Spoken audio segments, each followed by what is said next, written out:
18th of July is when Ben Renato was killed and Paul Warren lost his leg. I was at my patrol base. It was quite early in the morning, and we heard it come over the radio, and then the Black Hawks, flying low and hard. We didn't really know what happened at the time. They just said there's a prior 4 and a prior 1, so someone being killed and someone who's got life-threatening injuries. It was that's what happened over the radio. No one kind of knew for a bit. We just knew that someone had died, and it took a while before we got the information of who was killed. We were going out on a patrol, and Ben was close to myself and both Jenna. Now at the time, it hadn't affected me as that Ben was killed. I kind of buried it a little bit, but it didn't affect me much at that time. And it wasn't until we went back to TK where, there's a photo out the front of a big Connex, a freezer Connex where he was in, that it kind of all became true and all became real. And then having to do the eulogy, then you have to go right back to work. Yeah, so I read the eulogy. It came out well. I read it. What did you say in the eulogy? Just spoke about his life and about our friendship and how You wrote a poem. A poem, yeah, a bit of a poem. And then next day, back on a helicopter, back to a patrol base, back on with the job. Tell me about when you got hurt by an IED. It was at a place where only a month ago, or a bit longer, I shot a person, I killed a person. And, I believed it was a targeted IED. I'm not very tall, I'm a short guy carrying a long SR-25, a long rifle. And it was weighted until I crossed the aqueduct before it went off. We had many Australians go through before me. So what happened was, I was walking, we went back on the same path we came, which is a no-no, but we were following the Afghan army. And as we were walking back through this thing called an aqueduct, which is about 1.5 meters wide and probably a couple of metres deep, it's full of water, it's an irrigation system. So you kind of just jump across. And I'm not very tall, so I can't just leap across. So I leant forward and I leant back to get the momentum, and as I leant back, the IED went off. Threw me back, and couldn't hear, couldn't see, I could see bits through my right eye. Was glasses were covered with peppered rocks and rubbish, and kind of was laying on my back. And then my medic, who is an absolute hero, jumped through the blast. And anyone who's been around IEDs knows that one of the Talibans or any kind of evil people put secondary IEDs and put it there for first responders. But he had no regard for his own safety and jumped through the blast site, through the dust, pulled me back, ripped my kit off, was checking me over. So I definitely want to ask about your recovery, but just what you said before, you went on with work, you killed a guy? Yep. For people who have nothing to do with Defence Force, they'd find that quite confronting. Yep. What's it like to kill someone? He was a bad person, so, I don't lose a wink of sleep over it. Never have I once questioned my actions or the actions of anyone that I've known who have been in a similar situation. This person raised a rifle at Australian soldiers, and he dies before any of my friends every day of the week. And I guess it's quite far away. Yeah, I feel like over time the distance gets further, but it is probably a couple 100 metres, 150 metres, 200 metres. So, but I had the SR-25, so it's a long rifle with a scope on it a sight that you can see. So, I can tell if at that distance if someone's shaved in the morning or not.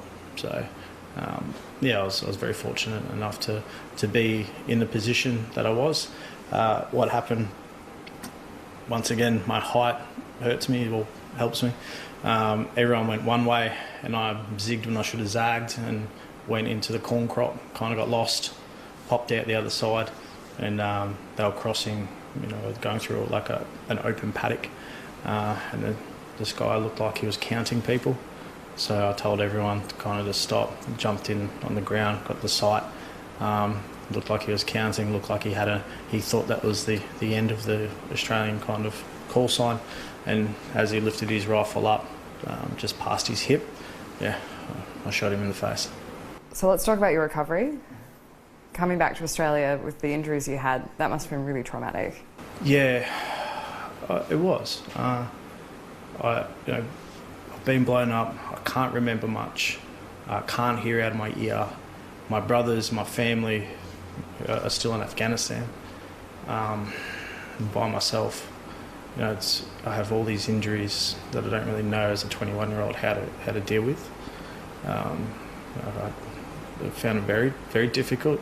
I flew to Dubai from Afghanistan to get checked over by an ENT specialist, and then they said, you've got to go, and sent me back to Australia, where I got Jenna to bust me out of hospital because it's just not a place I wanted to be. I didn't understand what was happening. I knew I was injured, but I couldn't see an injury. So having no hearing, which I still don't have, and having brain injury and memory loss, and constant ringing in my ears and in my head, to me I couldn't see what was wrong. So I didn't want to be in a hospital. But it was probably to my detriment that I didn't stay in the hospital, because I'd go unconscious with a bleeding on my brain. So skull, blood, brain, when it all touches, you go unconscious. And I think that's where Jenna kind of saved me multiple times from probably drowning in my own saliva and whatnot from when I go unconscious. Jenna would roll me on my side and call ambulances and make me better. I find this really remarkable because, you weren't dating when you first left? No. So the first you hear from Phil, you've been talking while he's away, and then he calls you and says, can you get me out of hospital? He needed to be monitored as well. So he stayed with me during his recovery. And yeah. What was that like for you?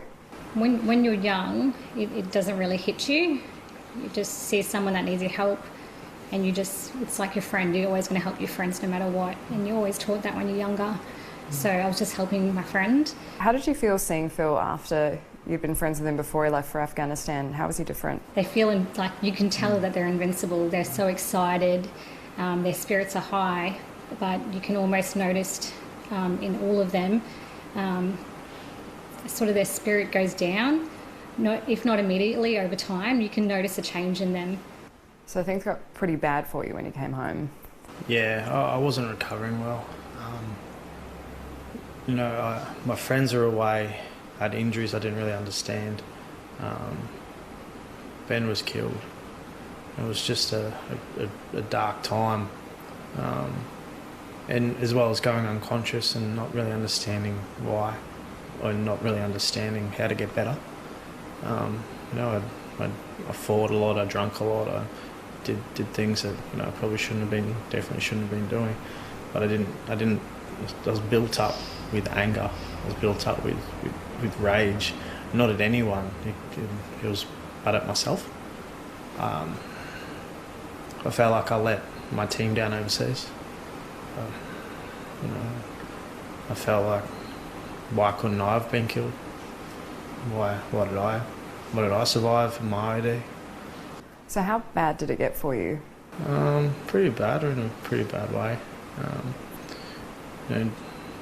Jenna was helping, like going to hospital, spending the night there and sitting with me, but then I wasn't understanding why I was feeling that way.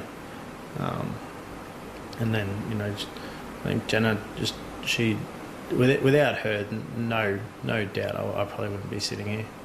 I was in a really bad place, and I didn't have the support network here. I had though all my friends are overseas, so it was just it wasn't just a week, it was years.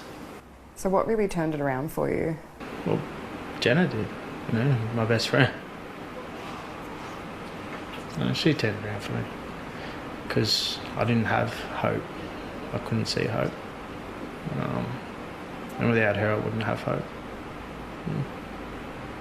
Jenna, it's pretty incredible that it was like this for years. You must have been pretty scared at some points. It was scary to deal with at times, but it's the unknown. We were 20 and 21. When someone tells you they have post-traumatic stress disorder at 21 or PTSD, I thought it was like the flu. Like, you get it, you recover from it, and you go on with your life. But like the flu, I guess it comes back. So it can go away and it can come back at any moment. And I suppose the more that you're with someone, the more that you know how to deal with it when it does come back around. That took years before I, kind of found my meaning again. So I don't have night terrors. I don't get upset. I don't have any of the same attributes that I had previously now. And I think it's just because I got myself out of that cone, that black hole, to now smell and taste again and see life.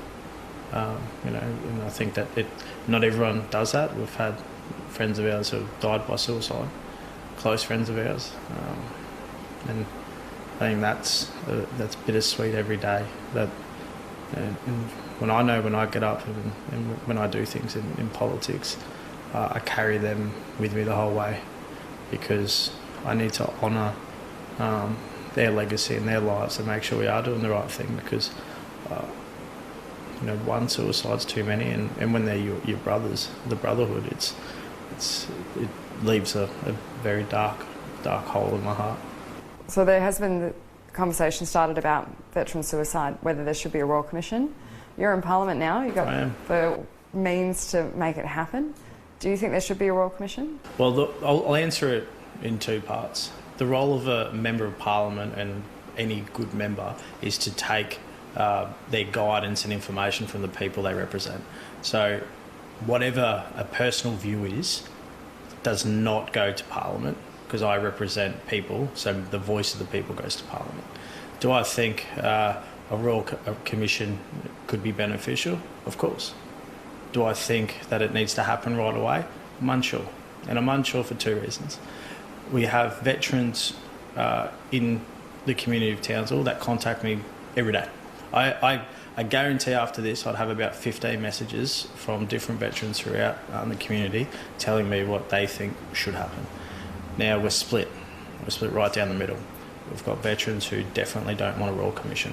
They think it'll be money that could be spent for immediate action right now, and they could use that money to do action. And then I've got other veterans who are saying there's nothing more important than a Royal Commission. Now my heart, definitely my heart, says if a group of mothers who have lost their sons to suicide are sitting in a room right now and can't see any other way forward except the Royal Commission, then I'll back them every single day. Now, generals and senior officers aren't the people that are dying by suicide. The people who are dying by suicide are my mates. People who are dying by suicides are the lowest ranked denominator, not the largest. So if we're putting in programs to have people with actual impact and for change, it's not for a general to tell me what I want. It's for my people, my cohort, my kind of level of when I was in defence, to tell them what we need. If people, are going through a rough time, or they want to speak out about a Royal Commission, or if they want to, if they're finding homelessness, if they're finding themselves homeless, or don't have any kind of funds coming through, there are things there that can happen near immediately. So there's counselling near immediately, there's emergency accommodation that can happen near straight away, emergency payments, all these things that can help. And I think, and I truly believe, that my role now is to, if people are finding red tape or bureaucratic walls come to my office and I'll cut them down.